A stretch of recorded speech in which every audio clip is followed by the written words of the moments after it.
আজ শুক্রবার মানে ছুটি, ভাবলাম বাজারটা একটু করেই ফেলি। সাথে নিয়েছি একটা শপিং ব্যাগ আর একটা ছোট লিস্ট।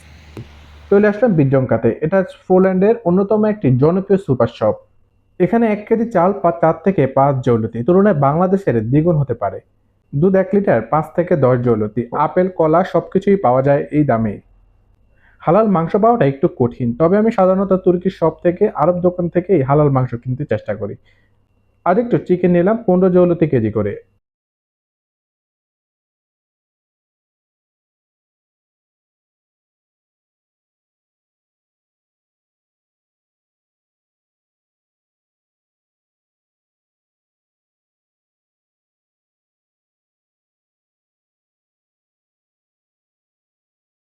এখানকার সুপার শপে কিন্তু এরকম অ্যালকোহল পাওয়া যায়, যে যার মতো, কারণ এখানে অ্যালকোহল বৈধ হওয়ার কারণে যে যার মতো কিনে নিয়ে যেতে খেতে পারে। এছাড়াও রয়েছে বিভিন্ন দামের, বিভিন্ন ব্র্যান্ডের বিভিন্ন অ্যালকোহল।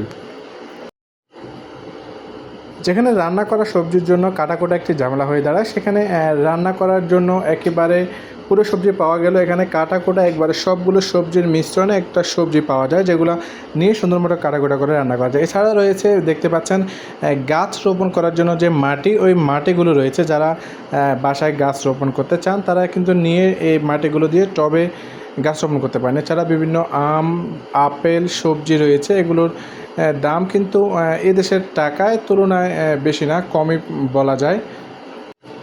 দেখতে পাচ্ছেন বিভিন্ন সবজি, এগুলো কিন্তু কাটা নয়, একেবারে আস্ত সবজি, যেগুলো নিয়ে কাটাকুটা করা একটা ঝামেলার কাজ হয়ে পারে। তাছাড়া আমরা যারা প্রবাসী আছি, তাদের জন্য কাটাকুটা সবজিগুলোই সবচেয়ে বেস্ট, কারণ নিয়ে সুন্দর মতো রান্না করা যায়। এছাড়া বেকারি জাতীয় বিভিন্ন পিকানিয়ার, এগুলোকে বলা হয়, এগুলো আছে। এগুলো নিয়ে একবারে খাওয়ার মতো উপযোগী, বেশ ভালোই স্বাদ রয়েছে এগুলোতে। এছাড়া ফ্রিজিং করা মাংস রয়েছে।